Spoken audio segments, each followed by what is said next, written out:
Ne pas se laisser impressionner par les autres quand nous chantons. Nous sommes des êtres uniques. Nous avons notre propre timbre de voix. Nous avons notre propre style aussi. Bien sûr, nous pouvons interpréter, et souvent nous interprétons les chants des autres. Moi je dis, on révisite l'œuvre de quelqu'un d'autre. Mais je peux m'approprier en fait ce que l'autre a fait. C'est pas pour dénaturer ni changer le message ni le contenu de ce que le compositeur a fait. Mais je peux me sentir à l'aise pour le faire à ma sauce quand je suis seul. Et évidemment, la meilleure possibilité, la meilleure façon, c'est de le faire seul dans un premier temps, de s'entraîner seul pour pouvoir s'approprier l'œuvre de quelqu'un d'autre, la chanson de quelqu'un d'autre, l'interpréter. Et du coup, quand on chante en public, quand on chante en groupe, on ne se laisse pas impressionner par des belles voix, par une meilleure prestation. Non, on vient en groupe, on vient dans un groupe de chant, dans une chorale, pour participer, pour donner un peu de soi. Et quand on a envie de donner un peu de soi, on le donne avec joie, avec bonne humeur, et on ne se laisse pas en fait influencer, on ne se laisse pas dominer, d'autant plus qu'on n'est pas là pour dominer les autres, hein. On est là pour participer, on est là pour faire corps, on est là pour faire la cohésion du groupe. Donc, moi, je ne suis pas là pour impressionner, et donc quelqu'un d'autre ne doit pas non plus m'impressionner.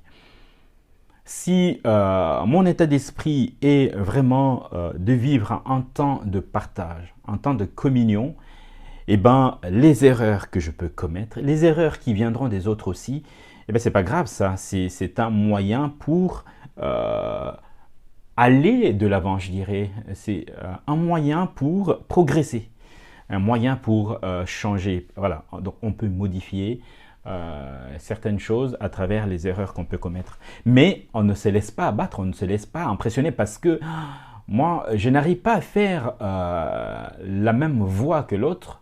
Donc, je ne chante pas aussi bien que l'autre. Donc, du coup, je vais faire profil bas pour laisser l'autre prendre toute sa place. Non, non, non, non, non, non. On est là pour que chacun puisse donner le meilleur de soi. D'accord? Bien entendu, dans un groupe. Donc, toi, tu viens dans un groupe pour apporter ta petite touche, pour apporter une présence déjà, et puis apporter ce que tu as reçu comme talent, comme don. Voilà, donc tu as vraiment ta place pleinement, et il faut la prendre pleinement.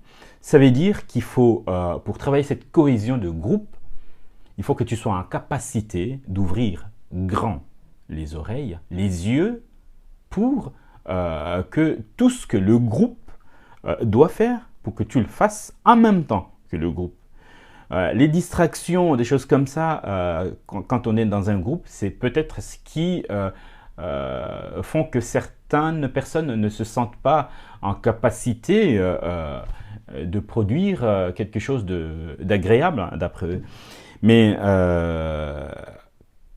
suivre les directives, par exemple, d'un maître de chœur, d'un chef de chorale, je sais pas,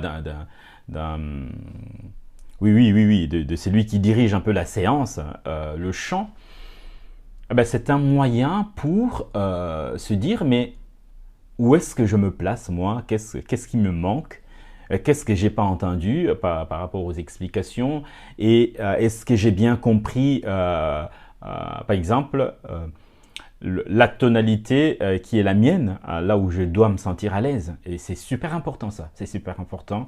Et si on essaye vraiment de faire corps avec d'autres, si on reste dans la ligne droite, je dirais, quelque part, c'est pas une ligne droite, mais rester attentif aux recommandations, aux conseils qu'on peut donner dans un groupe, ça permet déjà de se sentir à sa place et puis de se dire, ben voilà, ce qui concerne ma tonalité, voilà, de cette façon qu'il faut l'exécuter.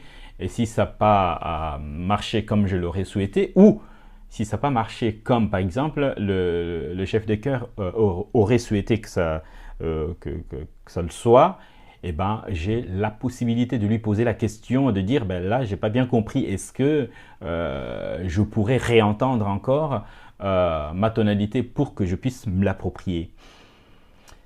Et pour